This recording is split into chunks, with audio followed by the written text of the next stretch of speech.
ఓం గం గణపతియే నమః. ఓం శ్రీమాత్రే నమః. ఓం శ్రీ గురుభ్యోం నమః.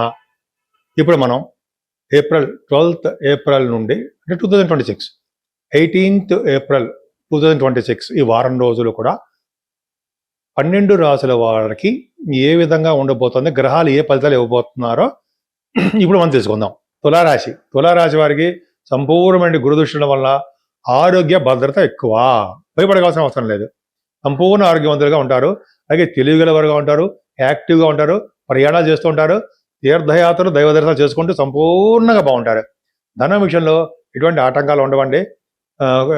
ధనం విషయంలో గాను, కుటుంబ బంధువుల విషయంలో గాను ప్రాబ్లమ్స్ ఉండవు. మీరు తరచూ ప్రయాణాలు చేస్తుంటారు. మీ తమ్ముళ్ళు కలుస్తూ ఉంటారు, మీ చెల్లెళ్ళని కలుస్తుంటారు, తమ్ముళ్ళు ఎక్కువ కలుస్తుంటారు. తమ్ముళ్ళ వలన మీకు సహాయ సహకారాలు ఉంటాయి, సపోర్ట్ ఉంటుంది. తమ్ముళ్ళు సపోర్ట్ ఎక్కువ ఉంటుంది మీకు. ఎందుకు? గురుడు మూడో భావం చూడడం వల్ల. అదే పక్క పెడదామండి. ఏదైనా చదువు విషయంలో చిన్న చిన్న ఆటంకాలు ఎదురవ్వచ్చు. తల్లిగారి పరిస్థితి కూడా చిన్న చిన్న ప్రాబ్లమ్స్ రావడానికి అవకాశం ఉంది.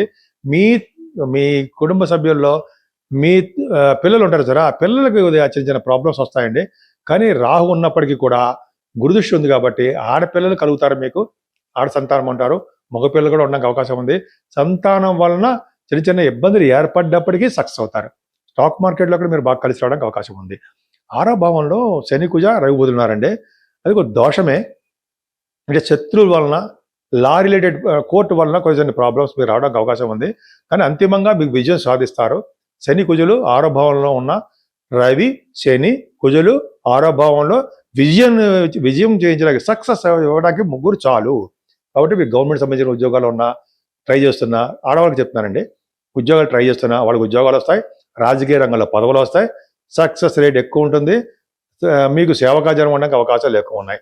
రవి 7వ స్థానంలోనూ, శుక్రుడు 7వ స్థానంలో ఉండడం తప్పు. అంటే దూర ప్రాంత ప్రయాణాలు చేయవలసి వస్తుంది. స్త్రీల వలన మీకు అదృష్టం కలిసి రావడానికి అవకాశం ఉంది. మీ భార్య గారు అవ్వచ్చు, మీ తల్లి గారు అవ్వచ్చు, మీ అత్తయ్య గారు అవ్వచ్చు, ఎవరైనా సరే మీ స్త్రీలు, మీ రిలేటెడ్ అంటే మీకు సంబంధించిన వారు వలన అదృష్టం కలుగుతుంది. ఎందుకు? 7వ శుక్రుడు ఉండడం వలన, రవి ఉండడం వల్లనే. ఆ సొంత గతి ఎప్పుడు కాదు. సరేనండి. భాగ్యస్థానంలో కూడా గురుడు ఉన్నాడు కాబట్టి వేదశాస్త్ర పండితులకి, మంచి బాగా చదువుకునే వారికి, విదేశాలు వెళ్ళే వారికి, తీర్థయాత్ర చేసేవారికి అనుకూలవంతమైన కాలాన్ని ఖచ్చితంగా చెప్పేయచ్చండి. అదృష్టము. కానీ మీరు చేస్తున్నటువంటి ఉద్యోగాల ద్వారా మీకు ప్రమోషన్స్ రావడము, ప్రయాణాలు చేయడము, ఎక్కువగా మీరు ఉద్యోగాలు మారిపోతూ ఉందామా అన్నట్టుగా ఉండడం జరుగుతుంది. రియల్ ఎస్టేట్ రంగంలో ఉన్న వారికి అధికమైన లాభాలు రావడానికి అవకాశాలు ఎక్కువ ఉన్నాయి. మీరు ఏ వ్యాపారం చేసినా ఆ వ్యాపార అభివృద్ధి దినదిన ప్రవర్ధమానం అవుతూ ఉంటుంది. అందరికీ నమస్కారం అండి. నేను మీ డాక్టర్ వాడరేవు ఆదినారాయణరావు, ఆది ఆస్ట్రాలజీ. మీరు మీ జాతకాలు, మీ ఫ్రెండ్స్ జాతకాలు, మీ పిల్లలు కానీ, మీ దగ్గర ఉన్న వాళ్ళు ఎవరికైనా సరే జాతకాలు తెలుసుకోవాలంటే, జాతకాలు తెలుసుకోవాలంటే అర్థం ఏంటంటే, చదువు విషయంలో కానీ, వ్యాపారాల విషయంలో కానీ, లేకపోతే మీ కుటుంబ సభ్యుల విషయంలో కానీ, లేకపోతే మీకు సంతానం విషయంలో కానీ, జాబ్ ఎప్పుడు వస్తుంది అనే విషయంలో కానీ, కొన్ని అన్ని రకాలైన విషయాలు మీకు జాతకంలోనే పొందుపరచబడి ఉంటాయి. వాటిల్ని తీసి మనం చెప్పగలగాలి. సో మీకు date of birth, time of birth, place of birth, ఈ 3 ఉంటే ఖచ్చితంగా దశలు, విదశలు, అంతర్దశలు, సూక్ష్మ దశలు వేసి అప్పుడు మీకు జాతకాలు చెప్పడానికి కూడా అవకాశం ఉంటుందండి. మీ ఫ్యూచర్ ఎలా ఉంటుంది, ఇంతకుముందు ఎలా జరిగింది, అవన్నీ కూడా మీకు ఉద్యోగాలు ఎప్పుడు వస్తాయి, పెళ్ళిళ్ళు ఎప్పుడు అవుతాయి, ఎప్పుడు అవుతాయి, ఇవన్నీ కూడా జాతకాలు చూసి చెప్పచ్చు. మీకు జాతకాలు చెప్పించుకోవాలనుకుంటే మా ఆది ఆస్ట్రాలజీకి కింద నెంబర్కి ఫోన్ చేయండి. చాలామంది విదేశాల్లో ఉన్నవారు కూడా చాలామంది చెప్పించుకుంటారని ముందర అమెరికా వాళ్ళకి చాలా థ్యాంక్స్ చెప్పాలి. ఎక్కువ మంది అమెరికా నుంచి కూడా ఫోన్ చేస్తుంటారు. అదేవిధంగా దుబాయ్, లండన్, వీళ్ళు కూడా చాలా ఎక్కువ ఉంటారు. చాలా వాళ్ళకి ఇష్టపడుతుంటారు, మంచి జరుగుతూ ఉంటుంది. నేను చెప్పేవన్నీ జరుగుతూ ఉంటాయని చెప్పి వాళ్ళకి ఒక నమ్మకం. వాళ్ళ ఫ్రెండ్స్ సర్కిల్ వాళ్ళు చెప్తుంటారు, వాళ్ళు చెప్పించుకుంటారు. అది పక్కా పెడతాం. ఏదైనా మీరు మీ జాతకాలు తెలుసుకోవాలనుకుంటే ఫోన్ చేయండి. డైరెక్ట్గా నేను మీతోనే మాట్లాడతా. కొన్ని సందర్భాల్లో నేను మీకు ఇలా షూటింగ్స్లో ఉండడం వల్ల మీరు టచ్లో ఉండకపోవచ్చు. మీకు వాట్సాప్ నెంబర్ ఇదే ఉంది. ఈ వాట్సాప్లో మెసేజ్ పెడితే నేను మీకు పర్సనల్గా ఫోన్ చేసి మీకు ఏం కావాలి అన్నీ నేను కనుక్కుంటాను. అంతే కదండి. మీకు వాస్తు సంబంధించినటువంటి ఏమైనా సలహాలు కావాల్సి వచ్చినా, వాస్తు ప్రాబ్లమ్స్ ఏమైనా ఉన్నా, ఇటువంటివన్నా కూడా మీకు అడగండి. నేను తప్పకుండా పరిష్కార మార్గాలు చెప్తాను. అంతేకాకుండా ఎవరి పేరున ఏ ఫేసింగ్ కలిసి వస్తుంది అని కూడా చాలామంది డౌట్లు వస్తూ ఉంటాయి. తూర్పు, పడమర, ఉత్తరమా, దక్షిణమా, ఏ ఫేసింగ్ కలిసి వస్తుంటాయి అని మనం అంటుంటాం కదా. అది కూడా మనం చెప్పడానికి అవకాశం ఉందండి. మీకు ఏమాత్రం అవకాశం దేని గురించి ఫీజులు ఏం తీసుకోను ఇది చెప్పడం వలన. సరే, అది పెద్ద ప్రాబ్లం కాదనుకోండి. అది మనం ఈ విధంగా మనకు ఉంటుంది. ముఖ్యంగా ఈ 12 రాశుల వారు 12 నుంచి 18 తారీఖు వరకు కూడా మనం పూజించవలసిన దేవుడు ఎవరు, పరిష్కార మార్గాలు ఏంటి, ఈ ప్రాబ్లమ్స్ శని వలన, కుజుడు వలన, మనకి రాహు వలన, కేతు వలన కూడా, పై కాలసర్పదోషం వలన కూడా చాలా చాలా ప్రాబ్లమ్స్ ఏర్పడుతున్నాయి. కాలసర్పదోషం వలన, కుజశనుల వలన కూడా ఈ యుద్ధాలు జరగడము, దేశాల మధ్య యుద్ధాలు జరగడము, రాజకీయ రంగంలో పదవులు ప్రాబ్లమ్స్ రావడము, ఇలా చాలా చాలా పదవీ గండాలు ఉండడము కారణం కూడా మన ఈ మధ్య వచ్చిన చంద్రగ్రహణం వలన, అంతకుముందు వచ్చిన సూర్యగ్రహణం వలన, చంద్రగ్రహణం వలన అంతేకాకుండా కాలసర్పదోషం వలన, కుజశనుల వలన ఇలా జరుగుతూ ఉంటుంది. ఇది ఎంతకాలం ఉండదండి ఈ ప్రాబ్లమ్స్. మనం ఏం చేయాలి? శని కుజులు బారి నుండి తప్పించుకోవాలనుకుంటే రోడ్డు ప్రమాదాలు కలగకుండా, ఎలక్ట్రిక్ షాక్స్ తగలకుండా, మనం లేకపోతే నీటి వల్ల ప్రమాదం జరగకుండా ఉండాలంటే శనీశ్వరుడికి 7 శనివారాలు పూజ చేయడము, సుబ్రహ్మణ్యేశ్వర స్వామి వారికి పాలతో అభిషేకం చేయించుకోవడము, లేకపోతే కళ్యాణాలు చేయించుకోవడం వలన కుజశనులు శాంతిస్తారు. ఎందుకంటే కుజుడితో కలిసిన శని గ్రహయుద్ధం జరుగుతూ ఉంటుంది. 30 సంవత్సరాలకు ఒకసారి శని కుజులు మీనరాశిలో కలుస్తూ ఉంటారు. సో దాని వలన కూడా చిన్న చిన్న ప్రాబ్లము రావడానికి అవకాశం ఉంది.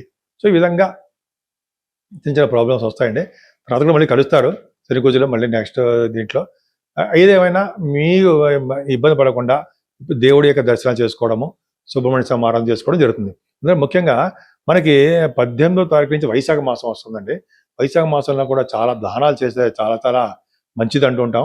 ముఖ్యంగా గొడుగు దానము, మంచినీళ్ళు వాటర్ దానము, అలాగే చెప్పులు, ఈ 3 మర్చిపోకూడదండి. వాటరు, చెప్పులు, గొడుగు ఇలా చేయడం వల్ల మనకి, మన భావితరాల వాళ్ళకి, మన పైన ఉన్న లోకాల్లో ఉన్న వారికి, వీళ్ళందరికీ కూడా మంచి జరగడానికి అవకాశాలు ఎక్కువ ఉంటాయి. సో అది పక్కన పెడితే ముఖ్యంగా 17వ తారీఖు కూడా అమావాస్య వస్తుందండి. అమావాస్య పూట చాలా చోట్ల దుర్గా అమ్మవారికి, ఆంజనేయ స్వామి వారికి అలాగా హోమాలు జరుగుతుంటాయి అమావాస్యకి, పౌర్ణమికి. వైశాఖ మాసం ముందు వచ్చే అమావాస్యకి చాలా పవర్ ఉంటుందండి.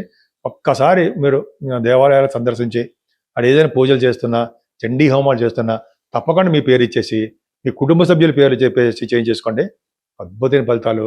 ఈ కుజశనుల వలన, నవగ్రహాల వలన వచ్చే దోషాలు చాలా మటుకు పరిహారం అవడానికి అవకాశాలు ఎక్కువ ఉన్నాయి. అంతేకాకుండానండి ఈ నెలలో కూడా మనకి నరసింహస్వామి జయంతి వస్తుంది మనకి. అంతేకాకుండా ఆంజనేయ స్వామి వారి యొక్క జయంతి కూడా ఉంది నెలలో. అంతేకాకుండా మనకి సింహాచల స్వామి ఉన్నారు, నరసింహస్వామి, ఆయనది కూడా వస్తుంది. అంతేకాకుండా అక్షయ తృతీయ, సింహాచల చందనోత్సవం అంటాం, మర్చిపోతూ ఉంటాను. సింహాచలం చందనోత్సవం అంటే స్వామివారికి చందనం పెడతారు. అది తొలగించిన తర్వాత మన స్వామివారిని చూడవచ్చు, విష్ణువుని, నరసింహస్వామి దర్శనం చేసుకోవచ్చు. అలా దర్శనం చేసుకోవడం వల్ల అక్షయ తృతీయ అంటే 20వ తారీఖు వస్తుందండి. అక్షయ తృతీయ రోజు బంగారం కాదండి, మనం చేయవలసిన దానాలు అక్షయంగా పెరుగుతూ ఉంటాయి.